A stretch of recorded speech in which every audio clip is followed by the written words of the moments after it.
ठरलं तर मग या मालिकेच्या येणाऱ्या भागामध्ये आपण पाहणार आहोत की ते मही पण साक्षीसाठी नवीन वकील शोधत असतो, पण अर्जुनचं नाव ऐकल्यामुळे कोणच केस घ्यायला तयार होत नसतो. पण त्याच टायमाला त्याच्यासमोर दामिनी या वकिलांचं नाव आलेलं असतं आणि या केससाठी तो दामिनी समोर दयावया करतो आणि कशीबशी ही केस लढवण्यासाठी तो दामिनीला सांगतो.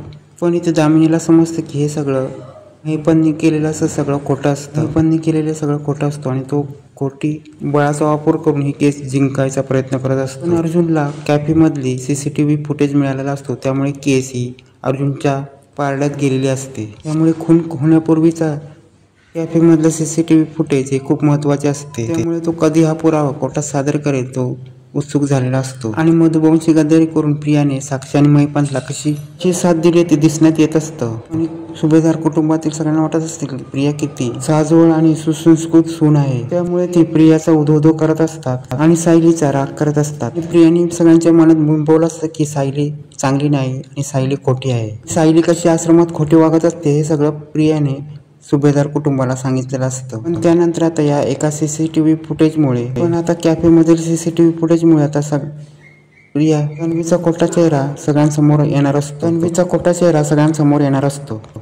अर्जुन प्रियाला सांगतो की मी एक साक्षीदार आणला जो तुला आणि साक्षीला तुम्ही आणि विला डायरेक्ट आश्रमात गेला होता. तेव्हा प्रिया गडबडते आणि अनेक पुरावा माझ्या विरुद्ध सापडलेला आहे. अर्जुन बोलतो एक लहान पोरगा आहे, पण त्या सगळ्यांच्या सामने त्याला आणू शकत नाही आणि त्याचे आई वडील बोलतात त्याला सगळ्यांच्या सामने आणू नको आणि त्याच्या जीवाला धोका आहे. त्यासाठी एक पर्सनल कॅबिन घेऊन त्याला जाऊन भेटावे आणि त्याच्याकडनं सगळी माहिती घ्यावी. तेव्हा प्रिया गडबडते आणि रविराज ऑब्जेक्शन घेतात आणि बोलतात त्या मुलीने काय पाहिलं काय नाही, तेव्हा त्याच्याशी आपल्याला काय संबंध. तेव्हा प्रिया बोलते मी कशाला बाहेर गेली होती, पण त्या मुलाने नंतर मला पाहिलं असेल.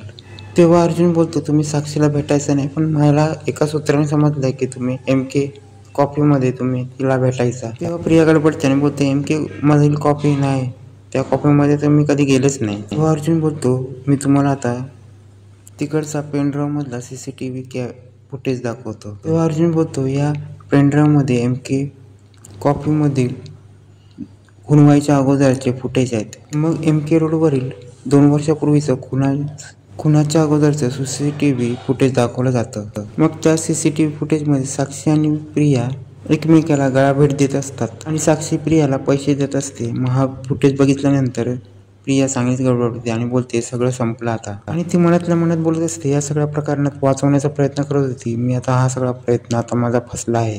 तेव्हा अर्जुन बोलतोय 2 वर्षापूर्वीचा हा MK कॉफीमधील हा फुटेज आहे.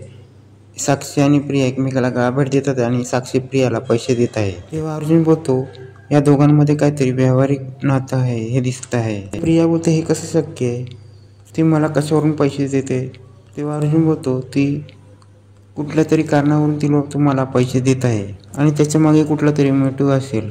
तर इथे मधुभाऊंना कठड्यात बोलवलं जातं आणि त्यांना बोलत होते साक्षी आणि महिपतला तुम्ही पाहिलं होतं का. तेव्हा मधुभाऊ बोलतात मी साक्षी आणि महिपतला पाहिलं होतं, आले होते माझ्या आश्रमात, ते आम्हाला धमकी द्यायला आले होते. नंतर आम्हाला समजलं की ते आम्हाला पैसे देऊन आमचा आश्रम विकत घ्यायला आले होते. त्यानंतर आम्हाला समजलं आश्रम घेण्यामागचं त्यांचं कारण काय आहे. आम्ही नंतर आश्रम द्यायला तयार नाही झालो, त्यामुळे त्याने आमची वीज खंडित केली, पाणी बंद केलं आणि हे सगळं करण्यासाठी ते एक माणूस पाठवत होते. आणि मधुभाऊ सांगतात की आमच्या आश्रमामधीलच कोणतरी होता, तो ह्या सगळ्यामध्ये त्यांना मदत करत होता. तेव्हा अर्जुन बोलतो की या सगळ्यामध्ये प्रियालाच मोहरा केला गेला आणि प्रियाला मोहरा करून आश्रम बळकावण्याचे प्रयत्न इथे चालू होतं. आणि यानंतर तिने आश्रमातील पुरावे नष्ट करण्याचा प्रयत्न केला, वीज खंडित केली, पाणी बंद केलं. आणि या कॅफेच्या फुटेजच्या प्रमाणे आपल्याला समजतं की प्रिया साक्षी एकमेकाला भेटायच्या. त्यामुळे प्रिया बोलते ती मी साक्षीला ओळखत नाही, हे सगळं तिची साक्ष ग्राह्य धरण्यात येत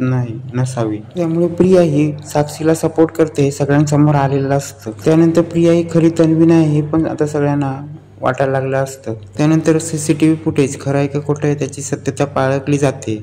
आणि फुटेज बघितल्यानंतर जज बोलतात की दरवेळा या कोर्टामध्ये केस चालू असताना प्रियाने खोटी साक्ष दिलेली आहे आणि कोर्टाची दिशाभूल केलेली आहे आणि हे कोर्ट कधीच हे सहन करू शकत नाही. त्यामुळे तन्वीला कठोरात कठोर शिक्षा देण्यात यावी आणि याची मी मागणी करू इच्छितो. आणि जज सांगतात या केसचे नवीन पुरावे शोधण्यात यावे याचे मी आदेश देतो. आणि इथे तन्वी किल्लेदाराची साक्ष ही ग्राह्य धरण्यात येत नाही. आता इथे तन्वी किल्लेदार ही सुभेदार किल्लेदार यांच्या नजरेतून तर पडलेलीच असते आणि आता कोर्टात पण खोटी ठरलेली आहे. आणि आता अर्जुन, प्रिया, साक्षी आणि महिपंत यांना किती पुढे अडकवणार हे पुढे पाहणे आता रंजकच होणार आहे.